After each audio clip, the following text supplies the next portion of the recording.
UFC middleweight Marvin Vettori issued a statement following his unanimous decision loss to champion Israel Adesanya in UFC 263. Vettori was confident he had the skill set to beat Adesanya in a rematch after they fought to a split decision 3 years ago, but the champion proved why he's the best middleweight in the world with a clear unanimous decision victory. Although Vettori was able to land several takedowns in the fight, he wasn't able to control Adesanya on the ground, and he also lost the striking battle on the feet, which led to the judges unanimously going against him. Vettori showed a lot of heart and toughness, but he just wasn't at the champ's level. Taking to his social media following the loss to Adesanya at UFC 263, Vettori issued a statement about his latest defeat. Take a look at what the Italian Dream wrote. Heads up. Moral is high.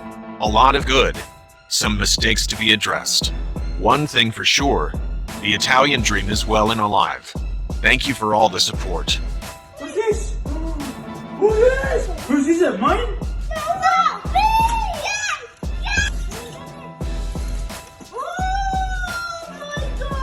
Oh my goodness! Oh! What is this? A key! This is mine. This is mine! This is mine.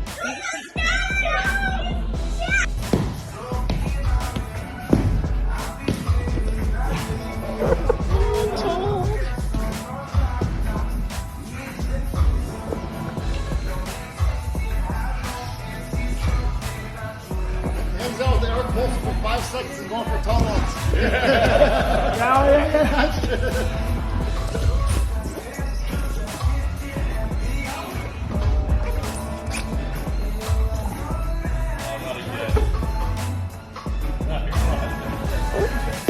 Nice. Only one shame on you. Only one shame on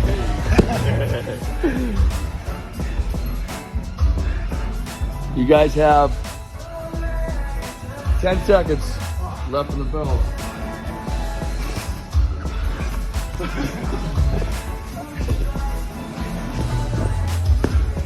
Time. Good job, guys. I haven't talked to you in a couple weeks. I gotta ask you. I never nobody asked you this week. Did you watch Floyd and them and all that craziness last week? Did I talk to Floyd? No, did you watch? Did you watch Floyd? No. I talked to Floyd, but I didn't watch Floyd. Yeah. But what do you think about the million buys? Because the Paul brothers had your name in their mouth last week. I was down there in Miami. They said that tell your man Dana that they don't do these type of numbers. I'm just a messenger. Who said tell your man Dana this? Jake them after the fight. Jake? Yeah. Jake. The other brother? Yeah. He didn't do $1 million. His brother did $1 million. Him and Floyd did $1 million. So, last time we had a press conference, I told you all the Triller stuff is a bunch of bullshit. I said nothing about They're lying. The numbers aren't that. Those guys really did that number. That's a real number. They did that. Jake didn't do that. Logan and Floyd did. Yeah, and good for them. That's a real number. They really did that, and good for them. And keeping it with the Paul brothers, Jake's fighting Tyron, as you know, and Tyron is telling people this is his biggest payday ever. The best thing for him was getting cut by the UFC because he's about to make his biggest payday ever to fight a YouTuber. I've been hearing that bullshit forever. I've been hearing that. They're all full of shit. How much? What's he making? Exactly. If that's that much money and he's so fucking proud of how much it is, how much is it? But they're all full of shit. But that's how you hype up a fight, too. You know what I mean? I keep not wanting to do this. And Tyron Woodley's 40 years old. Okay? He hasn't won a fight in 3 years. In something that he's actually supposed to be good at. And now he's going to go box. How do you sell that fight? Lots of other things other than the shit that should matter. I'm making millions of dollars, and this is the biggest payday ever. And Jake Paul will say mean things about me, and hey, your fighters, and fucking, and you guys just fucking get right into it and love it. It's all bullshit. It's all a bunch of bullshit. And final question for me, you said Lauren's not the number one contender, so who would be? Because Valentina's basically cleaned out the division, and she's one person she has not fought in the top 5. Who? Lauren Murphy. Yeah. Well, you say she wouldn't get the shot for Valentina. You say you hadn't decided that. Who else would Valentina fight? She's fought everybody else in the top 5. Probably. I just don't want to say yes tonight because Tuesday will be a matchmaking meeting, and we'll start looking at what's next for everybody. And, And Valentina will fight fucking tomorrow if we called her tonight. She'd show up and fight. So I would imagine that would happen. I'm just not committing to it. Yeah. what'd you talk with Floyd about? About that fight, just the success of the fight, and I didn't get that number from Floyd. I got that number from real people. It's real. They really did it. You know me. I'll fucking tell you the truth. The fight before that didn't do jack shit. Well, I shouldn't say that.